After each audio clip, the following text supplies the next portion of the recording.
Hey friends, welcome to a new reading vlog.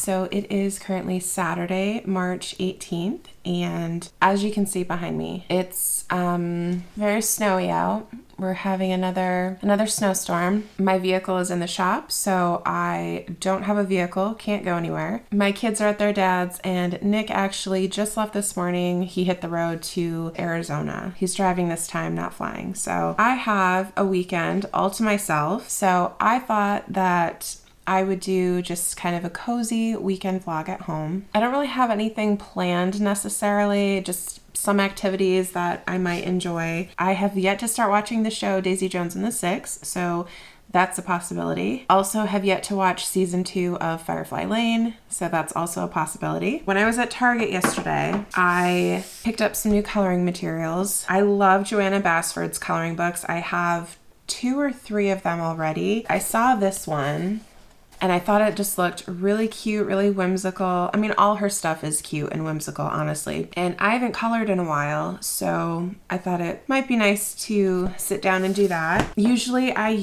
have these they're either colored pens or really, really fine tip. Here, I have one right here actually. Stadler, but they're Tri-Plus fine liner. That's usually what I use, or I have some Prismacolor colored pencils, but I wanted to try something new, so I actually got these Crayola markers.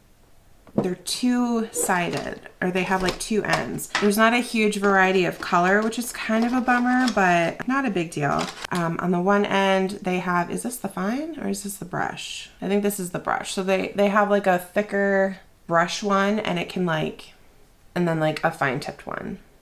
Hopefully they don't bleed through the paper. I didn't look up reviews of them, which I probably should have done before I bought them. As far as reading goes, again, I don't really have any plans. What am I reading right now? So right now I am still reading The Time Traveler's Wife. So I might read that a little bit. I might not. Honestly, I feel like I might not. Still definitely enjoying this. If you saw my birthday vlog posted the other day, I'm doing a reread of this, and I'm taking it slow and I'm enjoying it. I'm in no rush to finish this one. I am doing A Court of Wings and Ruin. I started this one earlier in the year, and then I went back and did a reread of Akamath with the graphic audio. Just finished that the other day, and then I started this over. I think before I got to chapter 28, and I'm on chapter 19 right now, so I'm almost back up to where I was. I'm doing a tandem read of this with the graphic audio, which honestly is an awesome experience. I'm not going to be doing many updates on this one because it's the 3rd book in a series. I don't want to spoil anything, obviously. I did want to read maybe 1 or 2 shorter books to read completely this weekend and give you my full updates and whatnot.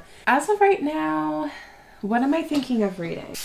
So the first one is one that is on my March TBR, and that's How High We Go in the Dark by Sequoia Nagamatsu. This one is, I think it's a bit of a collection of short stories that are all interconnected, and it takes place in the future, and there's a viral outbreak or a plague outbreak of some kind that kind of wreaks havoc on the world. This one I've been wanting to read for a very long time. Like I said, it is on my March TBR. I will try to get to that one this weekend. The other one is, I got these from my library a couple weeks ago, and I keep meaning to read them. Every Heart a Doorway from the Wayward Children series by Shauna Maguire. These are really short. These are just little novellas. I have the first 5, so honestly I could probably read a couple of these. Other than that, it's just gonna be me at home all by my lonesome.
my car actually got done today. Well, they didn't actually fix it. They fixed one thing. There was like part of the casing on the underside of the front end was like starting to come off. So they fixed that for me, and then they did like a multi-point inspection, and everything actually came back great, but it does need a new exhaust, and that's what I sent it in for. But because it's a Ford garage, they are going to do like all Ford OEM parts, which is great. It's just a lot more expensive. So we're actually going to call around to a couple different muffler shops here in town and see if we can get a better deal. Anyways, so since I got my car back unexpectedly, I got some Starbucks, and I just shipped a book out because I sold a book on Pango. Now I'm at the bookstore. No idea if I'm actually going to buy anything, but I'll look, and you can look with me.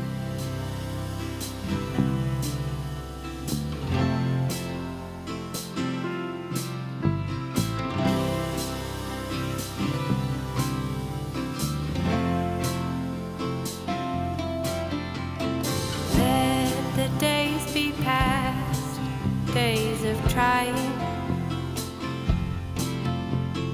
Give up the aim of perfection. Trust the simple. I bought some books. I'm kind of on a kick again where it's hard for me mentally, like, to justify spending money on books. I didn't get any full price books, but I did get 3 books, like the bargain price books. But I'm going to be a big meanie and not show you these books in this vlog because I have 2 more books coming to me that I ordered off Amazon. So I think what I'm going to do is save those and just do a little bit of a book haul. I have to run to the bank and make a deposit, and then I'll be going back home. Oh, I got like a bug up my butt to read Love on the Brain by Ali Hazelwood because that was on one of the big displays. It was like Book Talk Romances or something.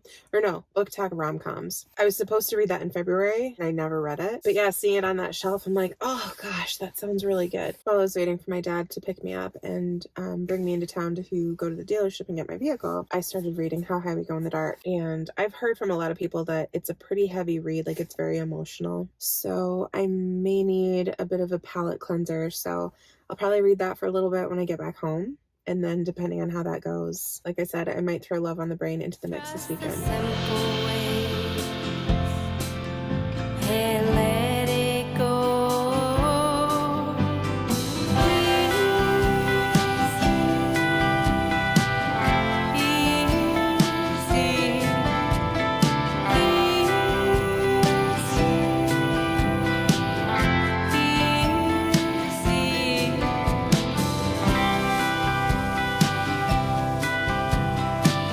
I'm 103 pages into this one now. This is definitely a collection of short stories, but they are like connected. Like they're part of the same universe. As far as I can tell, they're part of the same like timeline. I think they do go in chronological order. This was compared quite a bit to Emily St. John Mandel's Sea of Tranquility. And that one, there's like huge chunks of time in between each story. As far as I can tell, there's not like a huge change from one story to the next. So I've read 4 of the stories so far. Definitely very dark and heavy. I did cry in one that I knew I was going to cry about. Having to do with children. The first chapter, or the first story, is this guy who's a scientist, and his daughter is also a scientist. She was doing scientific work in Serbia, and she ends up passing. So he goes out to Serbia and I guess kind of picks up where she left off, I think. The scientists that are out there, they're like excavating in ice and like these caverns that have been covered up or, untouched by humans for like a lot of years. And they uncover and like release this virus. It spreads. It infects the people and the scientists that are there, and it does end up spreading to the rest of the world. It's pretty scary because the plague attacks children and the elderly more than, just regular adults, which is very sad. It's so weird. The thing that happens, like when it attacks something, it attacks your cells and it makes your cells change into something that they're not supposed to be. So like over time, like your liver is starting to slowly morph into like a heart or something. So obviously that's not conducive to, you know, a properly working organic machine such as a human body. So, you know, people are not surviving this. The first story is how this virus got released into the world. The second one was the one that was kind of really hard to get through, and it follows this guy. He works at this amusement park. It's an amusement park created for the sole purpose of giving children a really good final day. And then there's this roller coaster that is supposed to be their final ride, and it's about helping them exit this world in a way that it brings joy to the kids. So they have this amazing day doing all these fun things with their family, and then they get to kind of, so that was really hard to read. Very bizarre stuff. I don't really know how I'm feeling about it. I think because it is such a heavy book, like emotionally very heavy, that's kind of difficult. I'm really enjoying the scientific aspects of it. Like I find that part fascinating. It could probably go either way, honestly, of liking it or not liking it. And I think, too, it would probably be a little bit more interesting for me personally if it focused more on, like, the virus itself, like, from an epidemiological standpoint. But it is really focusing on the people. So it definitely seems more character driven, and it's giving it a very literary feel. I won't go as far as to say as I'm disappointed at this point, because I have heard people talk about this book, and a lot of the things that they've said I've come across already. So it's not that it's not what I expected. It's just, I guess, not what I expected. That makes absolutely zero sense. I know. I wanted to read a little bit more, but I'm starting to get really tired. Jordan from Bookish Gem had some reading sprints on her channel tonight with Elizabeth, Rachel, and Keisha. So I joined those. That was really fun. And then I heated up a frozen pizza, and it was fine. It wasn't that great. I had a couple pieces, and I haven't touched the rest of it. What time is it even? Oh, yeah, it's like 11:30, so it's pretty late. I'm gonna make some tea, probably watch something. I don't know what. I'm sure I'll be in bed within the hour. Tomorrow I'll try to keep going on How High We Go in the Dark. I do want to start the Wayward Children series. I do. But I also feel like I need something a little bit more lighthearted to kind of counter the very heavy feels of this book. I did mention earlier that Love on the Brain sounds like something I might need to do. Okay, good night. I will see you in the morning.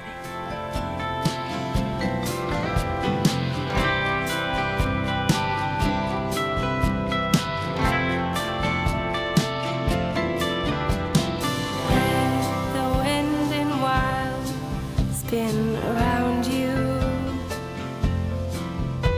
the feel of earth and sun, ground and calm you, feel the sand and salt, and let it go.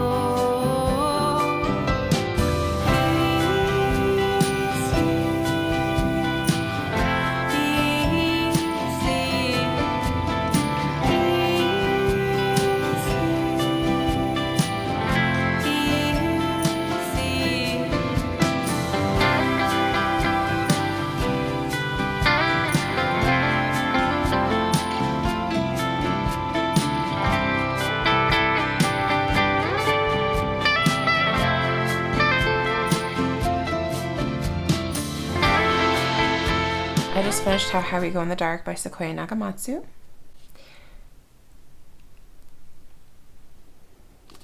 So what is this? What is this book? It's a collection of short stories. I feel like vignette is a good term to use for what these short stories are. All of this is connected.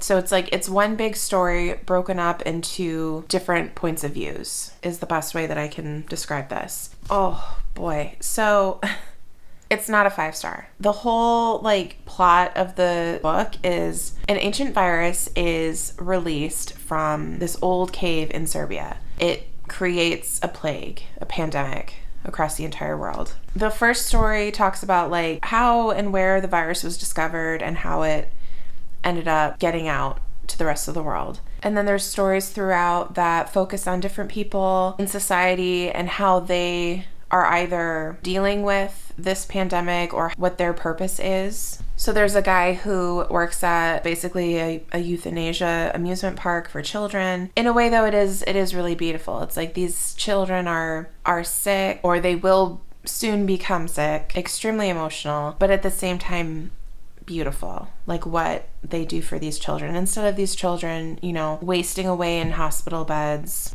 in pain and suffering, that's kind of the alternative. And then likewise, there's another story about a guy who works at an elegy hotel. Yeah, elegy hotel. So the guy, he's a bereavement coordinator. So this one is for like adults who are going to be passing. It's kind of like a hospice care situation, but like at a very luxury level. So obviously only people who are able to afford that type of thing. There's even another story of a group of people who get on this ship, and they're headed to a planet that's like light years away, and it literally takes 6,000 years to get there. So the kids on board, they have to like cryogenically freeze them or put them in some kind of like cryogenic chamber that halts their aging, and they're sleeping for this entire trip. And then the adults, it's intermittent, so they'll have times of being asleep, but then they'll let them wake up for a couple weeks at a time. And then the final story is kind of like the huge mic drop of this whole thing. It ties everything together. I've seen some reviews of this book where people are like, don't read this if you struggle with depression, or if you're just like in a really dark time in your life, because it's not a book of hope. But I don't think that's true. I mean, yes, I think that you should check trigger warnings. I think that you should be very aware of your mental state before tackling a book like this. But I think the overall message of this book is that there's hope. Because the whole book, it starts with the release of this virus that leads to a pandemic, and then you're seeing people and how they're dealing with this pandemic, but then it goes through the entire life of it. So by the end of the book, the pandemic is basically over and people are just trying to like pick up the pieces. It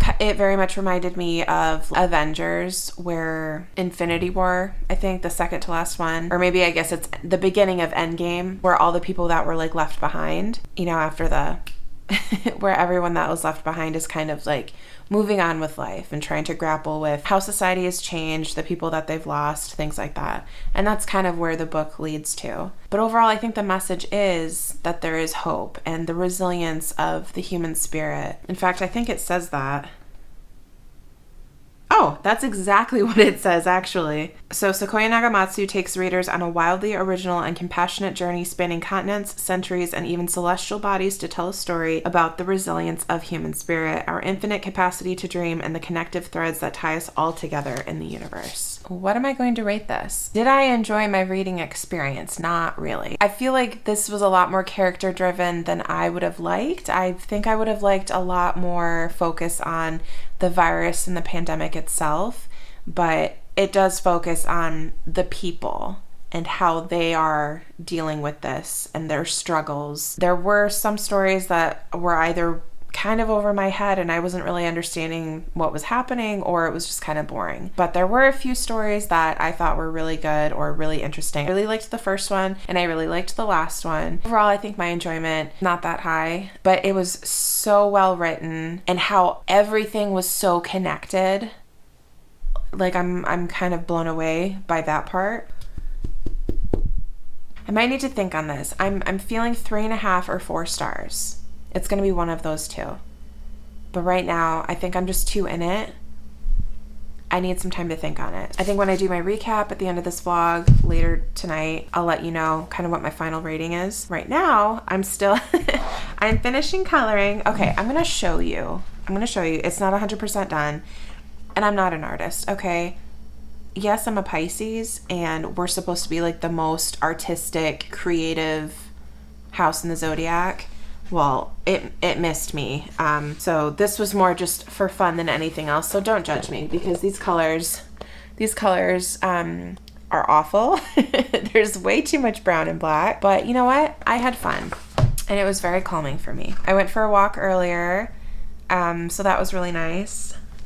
It's very windy, very cold, but it was super sunny. It's still really sunny out. I'm eating lunch. I made a salad for lunch, so I'm finishing that up. So here's where I'm at, okay?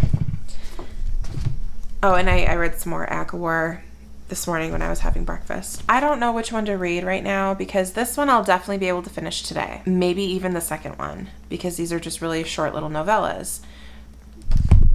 But I'm feeling like I want a rom-com, especially after reading something so heavy and like, you know, mind-bending. I feel like I need this. I feel like my soul needs this, but I can't promise I'm going to finish it today. And that's what I wanted to do with this weekend vlog, was to finish all the books. I mean, obviously not ACOWAR. I already told you that I wasn't planning on like flying through that this weekend. 350 pages for this one. How long's the audiobook? I film on my phone, so I don't know how long the audiobook is right now.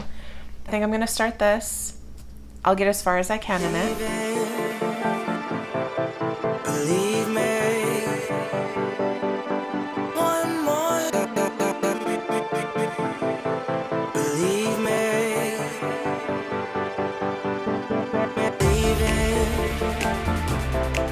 believe me,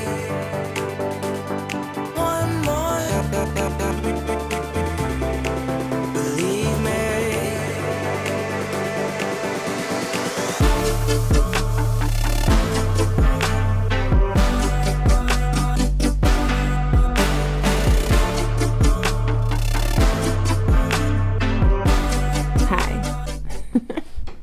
So I'm on chapter 4, page 53, and I'm really liking this so far. So B is a neuroscientist, and okay, so I love books having to do with STEM, especially women in STEM. And originally when I went to college, I wanted to major in psychology, and then I wanted to progress to neuroscience. That didn't happen. Did I ever tell you guys what my major was? So I started with psychology, and then for a couple years I was focusing on pre-med. So I did a ton of science courses. I did anatomy, which had a cadaver lab, which was so fascinating. Biology, chemistry. I think I just kind of got burnt out and was like, I want to graduate in the next year because I had taken so much European history, which also fascinates me, and I was one class shy of minoring in French. So like I had a lot of European history and politics and culture courses under my belt. So my academic advisor suggested a couple of options, and one of them was European studies, which is basically international relations, but specifically focused on like Western Europe. That was my major. Not even remotely close to neuroscience, but I love the women in STEM. And B, she runs this Twitter account. She's obsessed with Marie Curie, and she runs this Twitter account called What Would Marie Do? And it's like a really popular Twitter account. It's got, I think she said like millions of followers, or like 1 million followers. She gets accepted into this Blink program or project in Houston with NASA, and the other lead on this project is Levi Ward, and he's like her arch nemesis from college. The things that she's described, like how he was really dismissive of her, it's so obvious that the reason that Levi was such a butt to her was because he's probably like in love with her. That's not confirmed or anything, but I'm 50 pages in and it's so obvious. And this happened a lot in the Love Hypothesis as well, but there's lots of like pop culture references. One earlier, B was talking to her sister, who sounds like she's a nanny in Portugal, or what she's doing something with kids, but one of them, she compared him to Joffrey Baratheon, and I just started watching Game of Thrones like a few months ago, so that's like really fresh in my mind. I thought that was pretty funny. I'm enjoying it. Hard to say at this point if I'm gonna love it as much as the Love Hypothesis. I'm kind of anticipating that I'm not going to love it as much, because I've heard a lot of people say that Ali Hazelwood stories are pretty much all the same. They just change like details of the plot and like character names and stuff, but it's all pretty much the same. And if that's the case, I mean, nothing's gonna top Dr. Adam Carlson.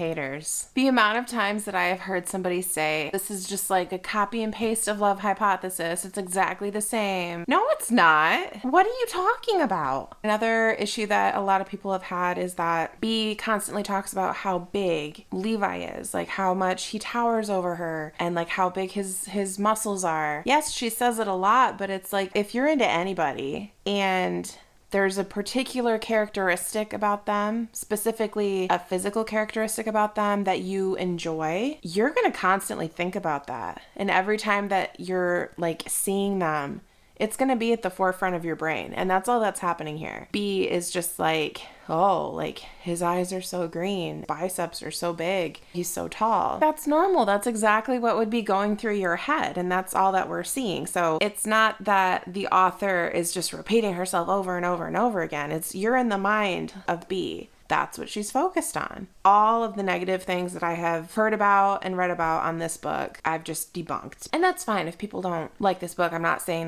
that they're wrong. It's just very misleading. I'm loving this. I still don't know if I love it as much as the Love Hypothesis just because I love Dr. Adam Carlson. Like, love.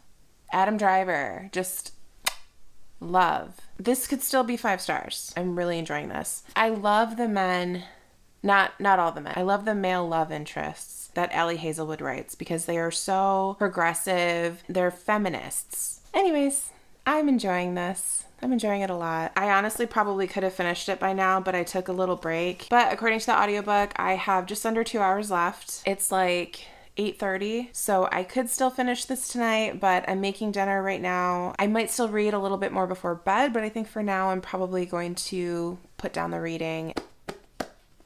I loved it. I love this. This is exactly what I needed after the darkness of how high we go in the dark. I love the science. I loved the romance in it. This was way spicier than the Love Hypothesis. So I'm going to go with a 4.5 on this one. It's not a 5-star only because I have to think if it's a 5-star. You know what I mean? So I like to reserve my 5 stars for books that I'm like, it's a 5-star, no questions asked. It's not that I have questions. It still didn't reach Love Hypothesis level for me, but it was so close. I think what I liked the most about this was the characters, just how real that they felt. And I love the dynamic between B and Levi, and just they felt so right for each other. And how understanding that Levi was of B's quirks and oddities, and how much that he stood up for her. He respected her as a scientist, and he stood up for her so much. And B's assistant, Rocio, she's like this dark, goth Wednesday Addams type girl. She was hilarious. I loved it. She was like a grumpier version of Vero from the Finley Donovan series. And there were a couple little, I guess, twists you could call them. I love that this was technically my first romance read of the year. I mean, I did read the Heartstopper series, but they're not your typical romance because they're graphic novels. If we're thinking just like regular novel, this is my first official romance read of the year. And I'm not mad about it. If you enjoyed the Love Hypothesis and you haven't read this one yet, please do it. Don't be afraid that they're going to be like carbon copies of each other, because I personally did not think that they were. I've heard a lot of people say that, but no, it's completely different. So this was a huge success, and I'm even more excited for Love Theoretically. And then ultimately I did end up deciding, what was I trying to decide if I wanted to do 3.5 or 4 on this one? I'm gonna go with 3. So yeah, 3 stars for this one, 4.5 stars for this one.